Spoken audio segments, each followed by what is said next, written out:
محفل میں تشریف فرما باوقار علماء کرام و شورائے اعظام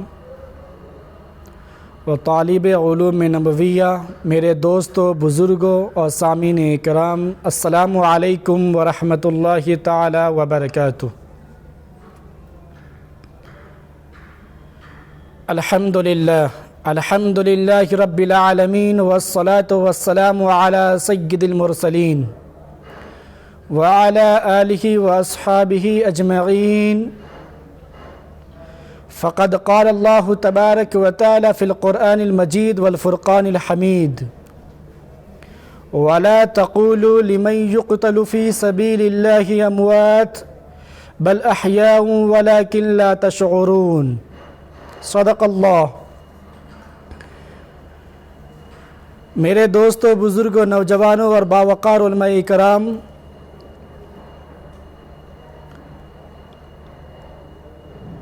آج میں آپ کے سامنے ذکر شہدائے کربلا کے بارے میں کچھ میں بتاؤں گا، اور اس نورانی و عرفانی محفل میں ذکر شہدائے کربلا منعقد کیا گیا۔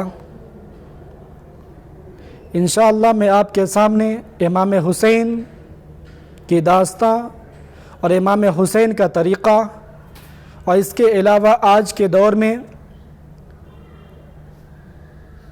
جو رسوم چل رہے ہیں اور جس طریقے کو لوگ اپنائے ہوئے ہیں، کیا وہ طریقہ صحیح ہے یا غلط ہے، اس کے تعلق سے میں آپ سب کے سامنے واضح کروں گا۔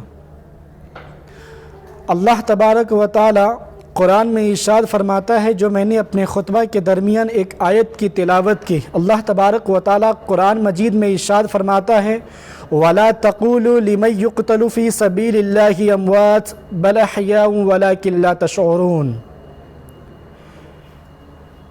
اور جو لوگ اللہ کی راہ میں قتل کیے جاتے ہیں ان کو مردہ مت کہو، بلکہ وہ زندہ ہے، لیکن تم ان کی زندگی کا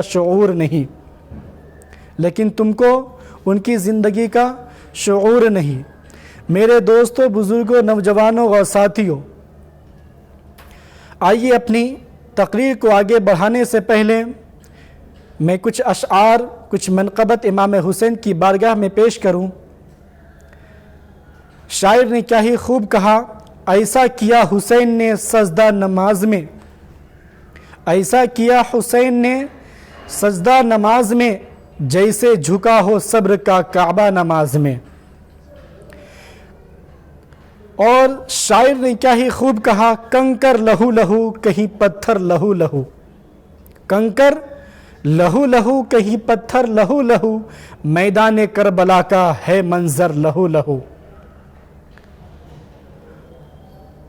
آخر حسین تنہا سنبھالے کسے کسے، آخر حسین تنہا سنبھالے کسے کسے، اصغر کہیں تو ہے کہیں اکبر لہو لہو۔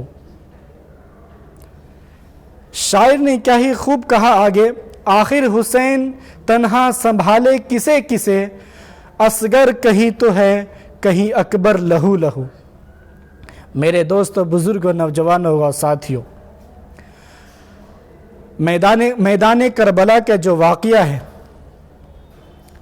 جو تاریخ کے اوراق میں خون سے لکھا گیا ہے، یہ واقعہ جب ہم سنتے ہیں تو دل دہل جاتا اور آنکھوں سے پانی نکلنے لگتا، آنکھوں سے آنسو نکلنے لگتا ہے۔ کربلا کا واقعہ یہ واقعی میں عجیب و غریب اور دل کو جھنجھوڑ دینے والا واقعہ ہے۔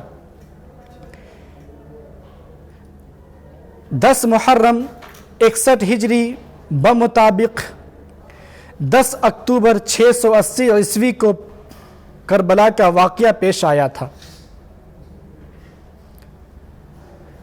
کربلا کے میدان میں نواسۂ رسول سیدنا حسین اور ان کے اہل خانہ پر بے پناہ ظلم و ستم کے پہاڑ توڑے گئے، یہاں تک کہ سیدنا امام حسین کے لخت جگر علی اصغر کے گلے میں تیر مار کر شہید کر دیا گیا، جو ابھی 6 ماہ کے شیر خوار بچے تھے۔ سانہ کربلا کو جنگ کہنا بیجا نہ ہوگا، یعنی کربلا کے واقعہ کو اگر جنگ کہے تو بیجا نہیں ہوگا۔ میرے دوستو، بزرگوں، نوجوانوں اور ساتھیوں، اگر ہم کربلا کے واقعہ کو، اگر ہم جنگ کربلا کو، اگر اسے ہم جنگ کہیں تو بیجا نہ ہوگا، ہرگز نہیں۔ ایک طرف پوری طرح ہتھیار کے ساتھ، اسباب کے ساتھ آراستہ پیراستہ ہو کر 4000 سے زیادہ یزیدی لشکر، دوسری جانب امام حسین اور اہل بیت اور چند دیگر ساتھیوں پر مشتمل چھوٹا سا قافلہ، جن کی مجموعی تعداد خواتین اور بچوں سمیت 72 تھی۔ البتہ چند اور ساتھی مل کر اور چند اور جانثاروں میں شامل ہو گئے۔ امام حسین کے قافلہ میں چند جانثار، چند ساتھی امام حسین کے قافلہ میں شامل ہو گئے، پھر بھی یہ تعداد 150 سے زیادہ متجاوز نہیں ہوتی۔ صاف ظاہر ہے کہ یہ لشکر کسی یزید کے ظالمانہ اور بزدلانہ کارروائی تھی۔ آج بھی پوری دنیا حکومت الہی کے لیے ترس رہا ہے۔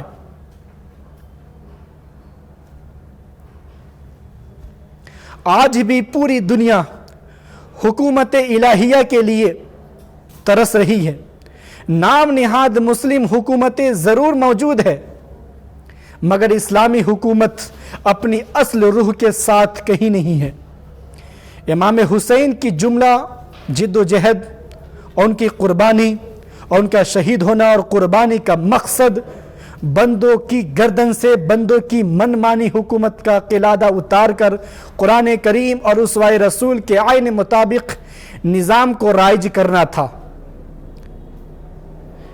تمام انبیاء و مرسلین علیہم الصلاۃ والسلام اور حسنین کے پیارے نانا جناب محمد رسول اللہ صلی اللہ علیہ وسلم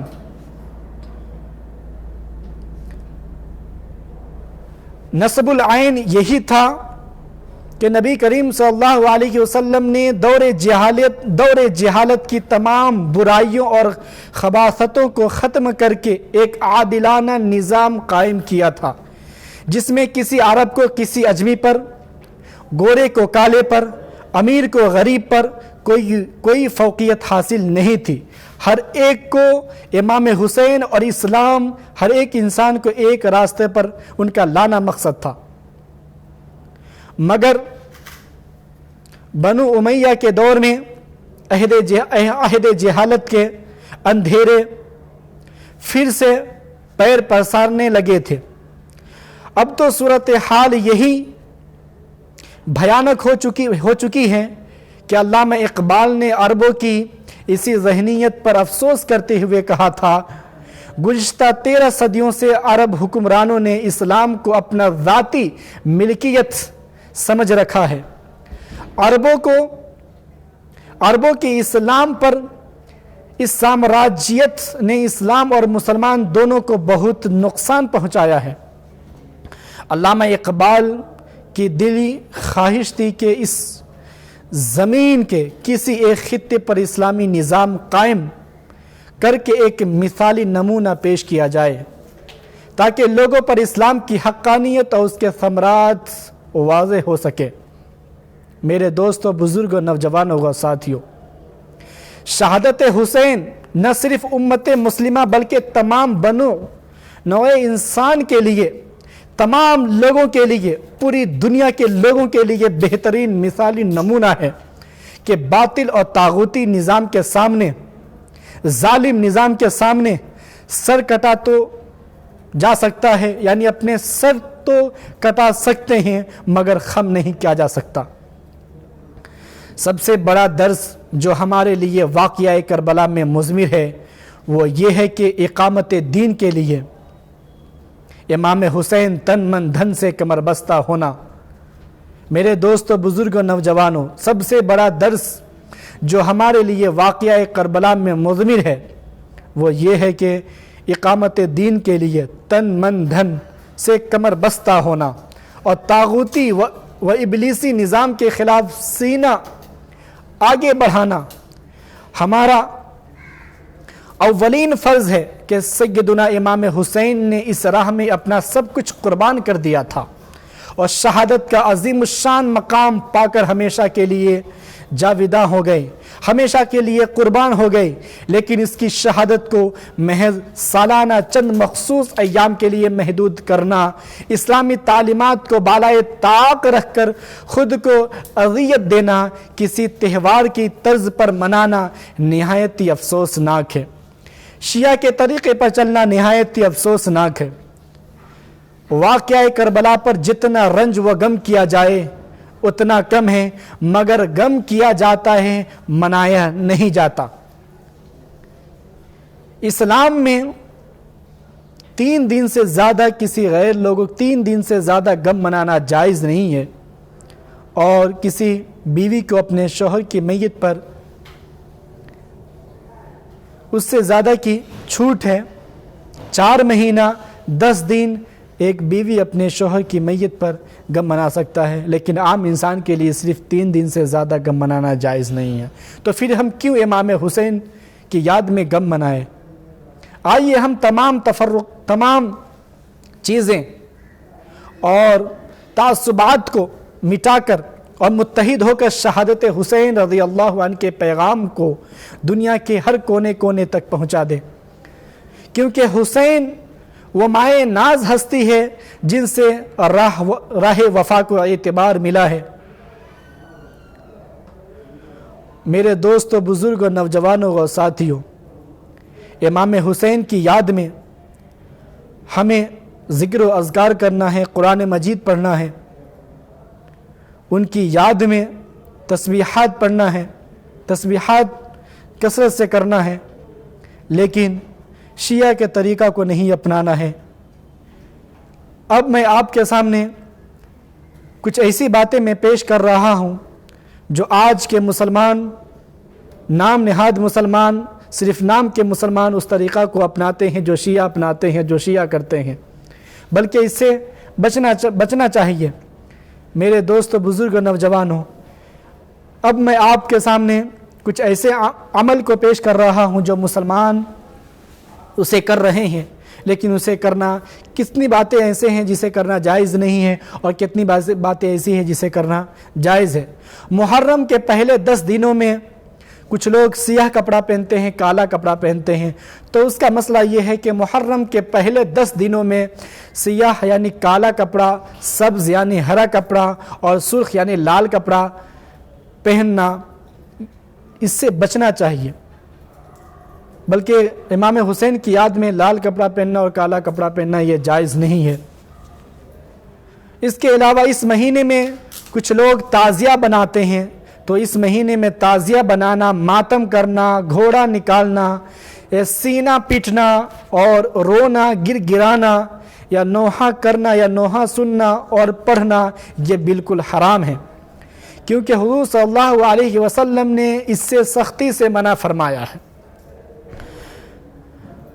بلکہ اللہ کے رسول صلی اللہ علیہ وسلم نے ارشاد فرمایا، جس نے رخسار پیٹے، کپڑے پھاڑے، یعنی جس نے اپنے رخسار پر، اپنے گال پر تماچا مارے، کپڑے پھاڑے اور جاہلانہ چیخ و پکار کی، وہ ہم میں سے نہیں، یعنی حضور صلی اللہ علیہ وسلم کے طریقہ کار میں سے نہیں ہے۔ یہ بخاری شریف کی حدیث پاک ہے۔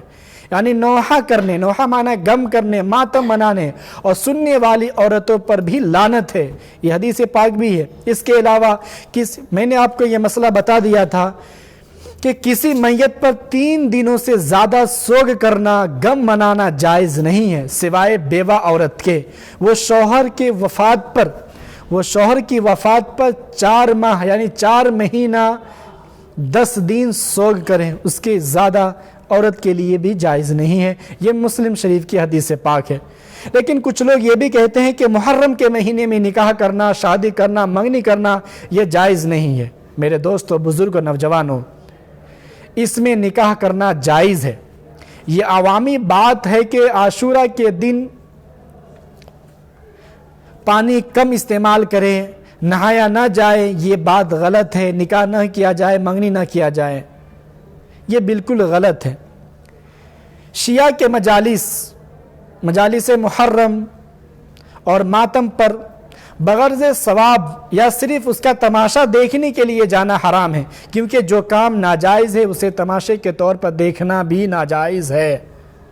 میرے دوستو، بزرگوں، نوجوانوں اور ساتھیوں، آخر میں ایک حدیث پاک میں بیان کر دینا چاہتا ہوں۔ حضرت عبداللہ ابن مسعود رضی اللہ عنہ نے ارشاد فرمایا، جو لوگ عاشورہ کے دن اپنے اولاد پر کثرت سے خرچ کرے، اللہ تبارک و تعالی یعنی اپنے اولاد کے کھانے اور پینے میں وسعت کرے، زیادہ خرچ کرے، تو اللہ تبارک و تعالی اس کے رزق میں وسعت اور برکت عطا فرماتا ہے۔ میرے دوستو، بزرگوں، نوجوانوں اور ساتھیوں، آج کا یہی پیغام ہے اس محفل سے، اس مجلس سے، کہ آپ لوگ شیعہ کے طریقہ سے بچیں، کیونکہ ماتم کرنا، تعزیہ بنانا، غم منانا، اپنے سینہ کو پیٹنا، اپنے سینے کو چاک کرنا، یہ سب شیعہ کا طریقہ ہے۔ بلکہ اسلام کا جو طریقہ ہے اور اہل سنت کا جو طریقہ ہے وہ یہ ہے کہ امام حسین کی یاد میں زیادہ سے زیادہ تسبیح پڑھیں، قرآن پڑھیں، اور اس کے علاوہ اپنی عبادت وغیرہ کیا جائے۔ شیعہ کے طریقہ سے بالکل گریز کریں، بچیں۔ اسی کے ساتھ میں اپنی بات کو ختم کر دینا چاہتا ہوں۔ السلام علیکم ورحمۃ اللہ تعالی وبرکاتہ۔